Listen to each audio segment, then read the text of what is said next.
Hey guys, welcome to my channel, MathSprint, and you are watching the first video of my calculus crash course. Today I'm going to be explaining functions, limits, and continuity. Before we begin, make sure you're familiar with at least these concepts, which will be very important if you want to understand this chapter in calculus. So first understand these concepts and then continue with this video. The topics to know are basic algebra, quadratic equations, straight line graphs, how to plot a graph on a Cartesian plane, exponents and logarithms, and basic trigonometry. Also, for this chapter of calculus, I will only be working with real numbers and not imaginary numbers. Now, first, what is a function? For most people who take algebra, the answer may seem obvious. They will typically say that a function is just another name for an equation, but I think this is wrong. A good general definition for a function is an expression, rule, or law that defines a relationship between an input and an output, such that every input is related to exactly one output. In mathematics, we often use the letter f to denote a function, but other letters such as g and h are also used when multiple functions are involved in a problem. F of a is the value of output for a specific value of a. You need to plug in a value of x to get the value of f of x. I think you can think of a function to act like a machine that maps an input to a single output. Take a look at the diagram on the bottom right of this slide. You can see that for a function f of x is equal to x squared, x is equal to 2 is inputted, and the output after doing so is f of 2, which is equal to 4, since 2 squared is equal to 4. The domain of and range of a function. The domain of a function is the set of inputs that a function can take, and the range of a function is the set of outputs that a function can produce for a given domain. By convention, the variable x is used to represent a value in the domain, and the variable y is used to represent a value in the range. Typically, we express the domain and range in set notation, which includes curly braces. The colon means such that. So if we take the example on the right over here, this means that the domain of f is all values of x such that x is real. It's important to be familiar with mathematical symbols when dealing with functions, which I'll get more to later. So now let's take a look at some practice questions on domain and range. First question, f of x is equal to the square root of x plus 5. What is the domain and range of the function, assuming that f of x is a real value for all values of x within the domain? Before I start, I think I need to clarify some ideas here. The square root of a non-negative number is always greater than or equal to 0. So assuming we only work with real numbers, the value inside a square root cannot be negative, and the entire square root of a number also can't be negative. X plus 5 is the number inside a square root, so it can't be negative. This is why I stated that x plus 5 is greater than or equal to 0 here. So the domain becomes all real values of x such that x is greater than or equal to minus 5. It follows that the square root of x plus 5 is greater than or equal to 0. So since the problem is given us that f of x is equal to the square root of x plus 5, f of x has to be greater than or equal to 0. Now, second question. 5 times x plus 5 whole square minus 10. What is the domain and range of the function, assuming that f of x is a real value for all real values of x within the domain? Another important point I should clarify. The square of any real number is always greater than or equal to 0. X plus 5 could be positive, negative, or 0, but x plus 5 whole square cannot be negative if x plus 5 is real. That is why we say that x plus 5 whole square is greater than or equal to 0. Multiplying both sides of the inequality by the positive constant 5 and subtracting 10 from both sides of the inequality, the result is that you prove that the function f of x is greater than or equal to minus 10. F of x is a quadratic equation. As such, we can say that the range will be between minus 10 and infinity, not inclusive, for all real values of x. I'd also like to take this time to get you acquainted with mathematical symbols. These symbols are used to express mathematical reasoning as a kind of language. You might want to pause the video right now and note down all of these symbols because I will be using them more later on. And as a mathematician, they're important to know. Or you can take a screenshot. All right, let's move on to graphs of functions. Like I mentioned before, a function by itself is like a machine.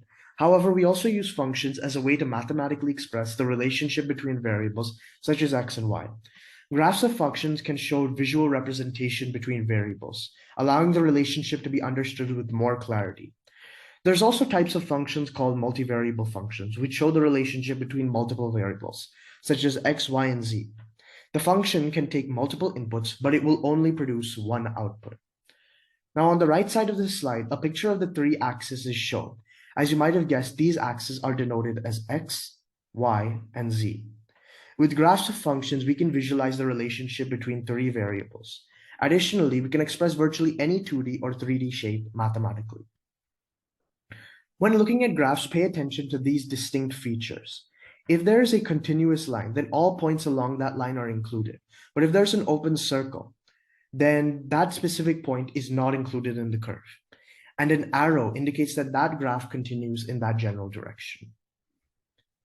Here are some examples of graphs that you should know. Don't assume that these are the only graphs you should know in mathematics, but understand the general appearance of graphs of these type of functions. On the left, there's a graph of the function f of x is equal to sine x for all real values of x. This type of graph is called a sinusoidal wave. The range for this function is all real values of y such that y is between -1 and 1 inclusive of both numbers. The arrows on the left and right of the graph indicate that this function is periodic in nature. It will repeatedly curve up and then curve down. The amplitude of the wave is 1, which we find by taking half of the difference between the maximum and the minimum values of the function. The period is exactly 2 pi, or about 6.14, and the y-intercept is 0 since the graph is passing through the origin 0, 0. Now on the right, there's a graph of the function f of x is equal to x squared plus 2x plus 1. This type of graph is called a parabola, and the range of the function is all real values of y such that y is greater than or equal to 0 but less than infinity. The x-intercept of the graph is -1, 0, and the y-intercept of the graph is 0, 1. So more functions. On the left, there's a graph of the function f of x is equal to cos x plus 1. This is also a graph of a periodic function. The range is all real values of y such that y is greater than or equal to 0 or less than or equal to 2. The amplitude of the wave is again 1, which we find by taking half of the difference between the maximum and minimum values of the function. So here, as I indicated when I told you the range, the maximum value is 2 and the minimum value is 0. So half of 2 minus 0 is 1, which is the amplitude. The period is also exactly 2 pi, or about 6.14. And the y-intercept is 2 since the graph passes through the point 0, 2. Now on the right, there's a graph of the function f of x is equal to ln x. This is a graph of a logarithmic function. Here, the domain is not just all real values of x, it is real positive values of x. X has to be positive for the function to exist. X can never be 0, a negative number, or an imaginary number. If you notice, the graph of f of x is equal to ln x curves downward and approaches, but never touches the negative y-axis. So this means that the range of this function is actually all real values of y, such that y is between -infinity and positive infinity. There are two types of functions, one-to-one and many-to-one. A one-to-one function is where one element of the domain is uniquely mapped to exactly one element of the range. A many-to-one function is where one or many elements from the domain are mapped to exactly one element of the range. You can use the diagrams on the right to help you visualize this whole thing. All right, so let's look at the different tests for functions. The first is the algebraic test. If a relation is given as an equation and the substitution of any input value gives exactly one output, then the relation is a function. So let's let f of x be equal to 2x plus 3 for all real values of x. And let g of x be another function, which is equal to plus or minus x for all real values of x.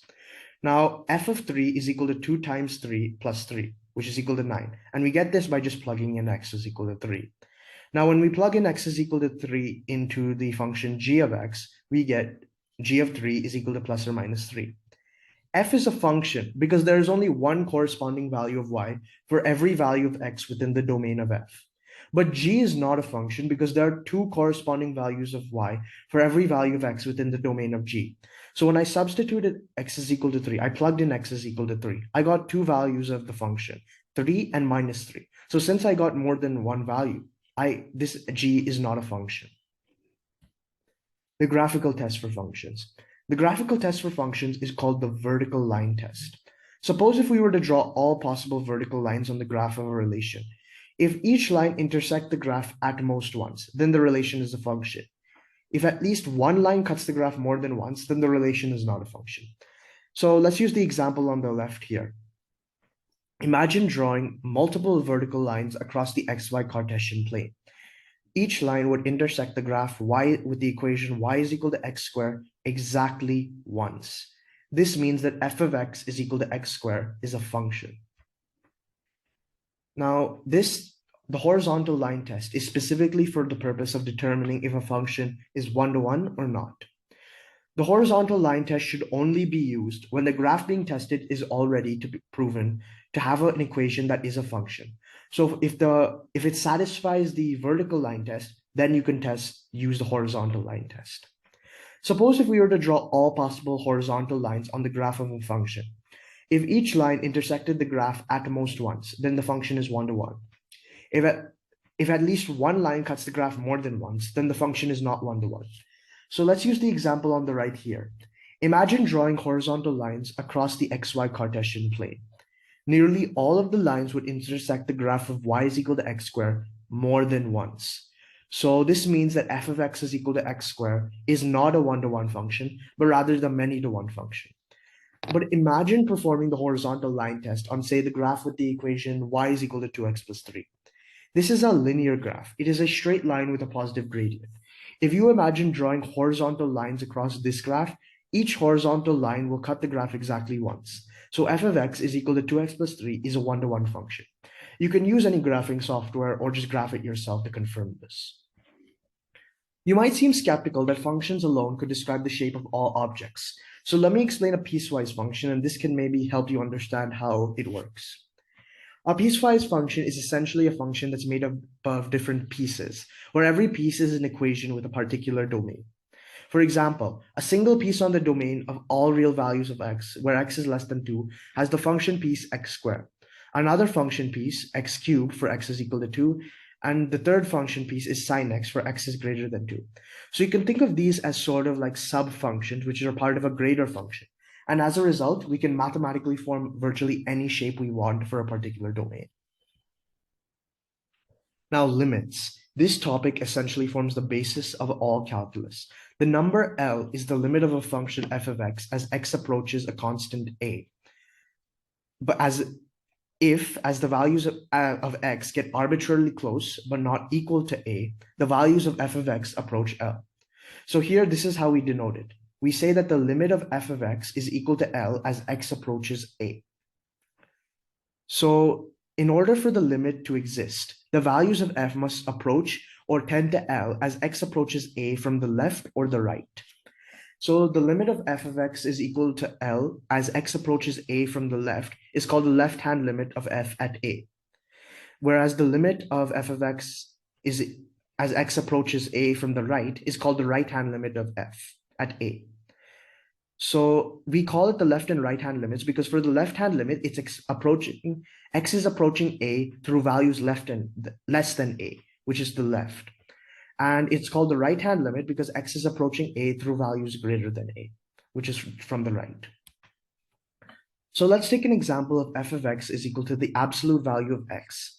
This is a function that yields non-negative values for a real number x. So the limit of f of x as x approaches 0 from the right, and the limit of f of x as x approaches 0 from the left, both are equal to 0. So therefore, the limit of f of x as x approaches 0 is equal to 0. The same idea applies as x approaches 1 and x approaches minus 1. So you can see from the table here and for the more limits given below. Now, another example. The limit of f of x as x approaches 1 from the right is equal to 4. But the limit of f of x as x approaches 1 from the left is 3. In this case, the reason that there's a jump discontinuity at x is equal to 1. So therefore, the limit of f of x as x approaches 1 doesn't exist because the left-hand limit is not equal to the right-hand limit because 4 is not equal to 3. Although infinity is a concept and not part of the number system, a function f is said to become positively or negatively infinite, which means it approaches positive or negative infinity as x approaches a constant a. If f of x is made arbitrarily large, positively or negatively, by making x sufficiently close to a. So the limit is written like this for for plus or minus infinity. The limit of f of x as x approaches a is equal to plus or minus infinity. We use this notation to indicate that f of x is approaching positive infinity or negative infinity when x approaches a constant a. So the limit of f of x as x approaches infinity can also be a constant. The limit of f of x as x approaches plus or minus infinity could be a constant L, which represents that as f of x approaches L, the difference between f of x and L can be made very arbitrarily small. When we're talking about arbitrarily small, we're talking about super small, like 0.0001 difference maybe. By making x approach positive or minus infinity, x can be made sufficiently large, positive or negatively. So the limit of f of x as x approaches plus or minus infinity is equal to a constant L. So we use this notation to indicate that f of x approaches L when x approaches positive infinity or negative infinity. A limit can only exist for these three conditions. The first, the left-hand limit exists. The second, the right-hand limit exists. And the third is that the left-hand limit and the right-hand limit are both equal. Continuous functions. For a graph of a function, the function is called continuous at a specific point if three conditions are satisfied. The function value at that point exists, the limit at that point exists, and the function value and the limit are both equal to each other. So let's take a graph again of f of x is equal to x squared. If you were to plot this graph on some graphing software for only real values of x, you would see that the curve is continuous across the entire domain. So here's some theorems on limits. I'll go through them for the sake of thoroughness. The first, the limit of a constant k as x approaches another constant a is just the constant k itself. The second one, the limit of k times a function as x approaches a, just the limit of a function by itself as x approaches a multiplied by k. The third, the limit of the sum of two functions is just the sum of the individual limits for each function. The limit of the product of two functions is just the product of the individual limits for each function. The limit of the quotient of two functions is just the quotient of the individual limits for each function. So I think the sixth and seventh theorems are a bit self-explanatory. So if the limit of g of x at x is equal to exist, and we say that the limit is some constant n, and f of x is also continuous at x is equal to n, such that the actual function value is equal to the limit at x is equal to n, then what we say is that the limit of f of g of x as x approaches a is equal to the function where you plug in the limit of g of x, and that's equal to the function value when x is equal to n. Now, if the function f of x is always between two functions g of x and h of x, and also that the limit of g of x is equal to the limit of h of x is equal to some constant L, then the limit of f of x is equal to the same real constant L as x approaches a. Now, horizontal asymptotes. A horizontal asymptote is an invisible horizontal line that the graph of a function approaches, but does not intersect. The graph comes sufficiently close to a real value of x, such that the vertical distance between the graph and the horizontal asymptote is almost zero. So if we take the graph on the left, y is equal to 2 to the power of minus x. The equation of the horizontal asymptote is y is equal to 0. This is because the limit of 2 to the power of minus x as x approaches positive infinity is equal to 0. But the limit as x approaches minus infinity is equal to positive infinity. A horizontal asymptote and its equation can be identified by checking if the limit of a function f is equal to some real constant L. Now, vertical asymptotes. A vertical asymptote is basically an invisible vertical line that the graph of a function approaches, but does not intersect. The graph comes sufficiently close to a real value of y such that the horizontal distance between the graph and the vertical asymptote is almost 0. For the graph of y is equal to 1 by x on the left, the equation of the vertical asymptote is x is equal to 0. This is because the limit of 1 by x as x approaches 0 from the right is positive infinity. But the limit of 1 by x as x approaches 0 from the left is minus infinity. We can identify vertical asymptotes by checking if the limit of a function from the right is plus or minus infinity, or the limit of a function f as x approaches a value from the left is also plus or minus infinity. So thank you guys. That'll be the end of this video. Make sure you hit the like and subscribe buttons to see my future videos on mathematics. Until then, stay tuned and keep doing math, guys. Keep enjoying it. Bye.